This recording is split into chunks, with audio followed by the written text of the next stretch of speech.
Ok. Donc pour moi... Toi, tu voudrais punir ceux qui ont... Voilà, ceux qui sont à la charge, on les punit. Et qu'est-ce que tu dirais alors? Parce que tu parles des juifs qui font comme ça, mais tu sais, même pour toi qui es musulman, tu es musulman. Oui, Dans l'islam, il y a des musulmans comme ça. Moi, je les considère vraiment pas comme musulmans. Toute personne qui est fanatique n'est pas forcément... Non, pas fanatique, mais qui vont avoir cette mentalité que si tu n'es pas musulman, tu es un non-croyant, tu es considéré comme inférieur. C'est sortir de l'islam, là, le mec. Parce que j'ai jamais vu un hadith du prophète, donc un texte où le prophète disait ça, et un texte où le prophète... je sais pas si... je suis pas sûr, je vais m'avancer un tout petit peu, mais par exemple, si un écran il te dirige ou il est au-dessus de toi, tu vois ça déjà, c'est mal vu, tu vois, dans l'islam ou des choses comme ça. Bah, si je m'avance un peu, je connais pas trop.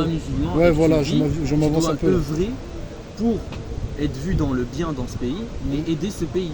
Parce que tu as une dette entre guillemets dans le pays. Donc ça, c'est logique. Mais le fait de dire que oui, lui, il n'est pas musulman, qu'il est inférieur à moi, ça marche pas. Parce que dans le Coran, il est marqué que tout être humain est semblable à son égal. Okay. Et que tout être humain est un pécheur, mais que les meilleurs, c'est ceux qui se repentissent.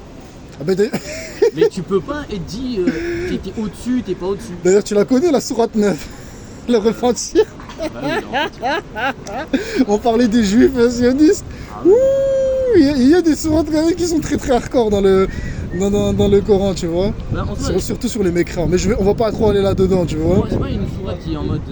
c'est plus pour faire peur aux croyants, pour leur dire écoute... Mais ils disent, je la connais, combattez les mécréants jusqu'à ce qu'ils croient, tu vois, c'est-à-dire... Oui, mais ça c'est dans le style en mode où c'est une période de guerre. Ouais, voilà. Mais par exemple, t'as pas le droit de lancer une guerre, à part si t'es oppressé. Ok. Mais ça, j'utilise ça, oui. Le Coran, c'est, on va dire, c'est 80% de la religion, ou 50%. Et les 50 autres %, c'est la sunna du prophète, c'est-à-dire ce que tu fais et ce que le prophète a dit de faire. Par exemple, quand tu fais la guerre, il y a des règles. Ok. Tu peux pas attaquer les églises, les lieux de C'est vrai, un musulman m'avait dit ça. Il m'avait dit quand tu attaques, que tu attaques pas les femmes, les enfants, les trucs comme ça. Tu brûles pas les terres ni rien. Mais tu les attaques. Est-ce que ça serait pas mieux justement d'aimer son prochain? Jésus l'a dit. Jésus nous a dit aimer Dieu et aimer son prochain. Mais après, dans l'islam, on aime tous notre prochain. Et au point même, quand on aime tellement notre prochain, on va pas faire la guerre à nos ennemis, on va pardonner aux ennemis. Parce que notre guerre, elle n'est pas charnelle mais spirituelle. Tu vois. En fait, ça dépend. Si la personne est là et elle t'attaque sur ton territoire à toi, c'est logique, il faut que tu défendes. C'est comme si quelqu'un vient et me menace. Oui, ça c'est sûr. Oui, il faut que je me défende. Mais est-ce que tu peux la pardonner? C'est ça le plus dur. Ça, c'est un autre niveau de spiritualité. Ah non, c'est ça l'amour de Mais en est-ce qu'elle est rentrée chez toi, elle t'a pris ton territoire, elle veut te sortir de chez toi. Est-ce que derrière tu peux toujours l'aimer et vivre en paix avec elle?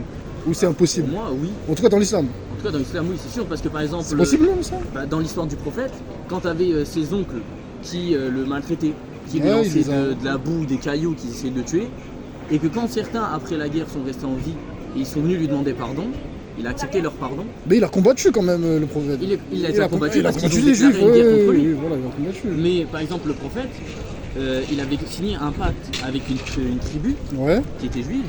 Il avait mentionné dans ce pacte-là qu'ils avaient un lien comme des frères qui étaient égaux et que si eux se faisaient menacer, alors les musulmans devaient les soutenir et les aider à combattre. Si tu le dis. Mais par exemple, tu as plein de cas de musulmans où il y a une affaire qui était célèbre aux États-Unis où il y a un mec, il a tué son fils. Et alors? Et il lui a dit, bah frérot, je te pardonne, parce que c'est le shaitan qui t'a poussé là-dessus. Et ça, c'est inconcevable dans l'islam, ça. Tous les musulmans pardonnent. Il y a de certains degrés, tu vois justement la comparaison, je te fais une analogie, c'est pour te comparer que nous on a un certain amour, mais il reste limité, tu vois. L'amour de Dieu, il est mille fois plus au-dessus. L'amour de Dieu est illimité, c'est pour ça que notre condition d'homme à nous, on est faible, et c'est pour ça qu'on se fait avoir par le diable et par Satan. Mais si on se rapproche de Dieu et qu'on essaye, nous les musulmans, d'atteindre la bonté qu'avait le prophète, alors on peut pardonner tout ce qu'il y a. Quand les tribus, ils avaient cherché à assassiner le prophète, et qu'à la fin il est revenu en vainqueur parce que toutes les tribus s'étaient alliées contre lui, ils avaient essayé de l'attaquer, et qu'ils sont venus lui demander pardon, il a accepté leur pardon, il a accepté leur reconnaissance, ils sont même devenus musulmans, ils sont venus comme des frères. Mais ça reste... Ça c'est au niveau personnel, chacun n'a pas un degré de foi. Ça reste essayé, tu vois. C'est un prix qui n'a pas été payé. Le prophète n'a pas payé pour que vous visiez saintement. C'est ça que je veux te dire. Par exemple, il n'est pas mort pour tes péchés. C'est là où je veux en venir. Bah, après, ça, chacun sa religion. Mais moi, je sais que un prophète, Il est là pour guider le message de Dieu et guider l'humanité. Et d'ailleurs, c'est ça que je te fais la comparaison de l'amour, parce que, tu vois, imaginons voilà, que voilà, on est des pécheurs, on est mauvais. On mérite le châtiment éternel même pour un seul péché. C'est ce que dit la Bible. Pour un péché, on mérite le châtiment éternel. Et malgré tout ça, Dieu, dans sa justesse, dans sa justice, il pourrait nous laisser en enfer et nous laisser tomber. Mais ce qu'il va faire, c'est concocter un plan de toute éternité, d'envoyer son fils mourir à la croix, pour des personnes entre qui il était en rébellion. Nous sommes des rebelles. Mais ils vont envoyer quand même la parole de Dieu faite chair, ça c'est Jésus, son fils mourir, pour qu'on puisse avoir le paradis, alors qu'on mériterait l'enfer. Quel genre d'amour c'est ça? Oui, mais ça, cet amour-là, quand Jésus dit dans la Bible qu'il a été envoyé que pour les brebis d'Israël, les brebis d'égarés d'Israël, c'est pas l'humanité. Après, tu sais que, oui, il y a les brebis d'Israël, mais tu sais que l'Israël maintenant, c'est plus l'Israël, juste l'Israël, oui, mais c'est Israël spirituel.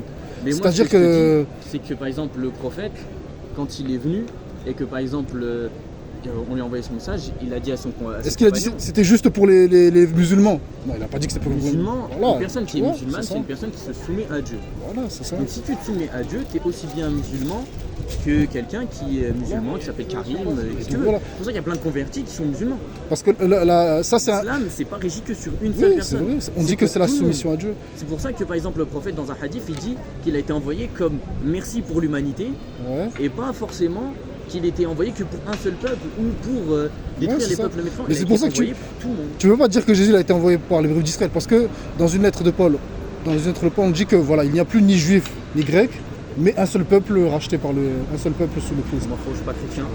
Moi, je te le dis, on n'a plus de Israël. Je suis pas obligé d'être né en Israël, Jérusalem pour être sauvé. La Bible dit que voilà. En Christ, on a une nouvelle identité, on devient des enfants de Dieu parce qu'on a été rachetés, on a pris le paiement des péchés.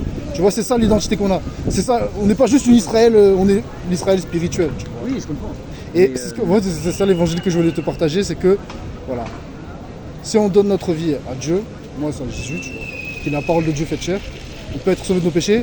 Et en revenant sur la Palestine, on pourra trouver vraiment une solution un peu plus concrète qui est l'amour. Pour être unis sous l'étendard du Seigneur, tu vois.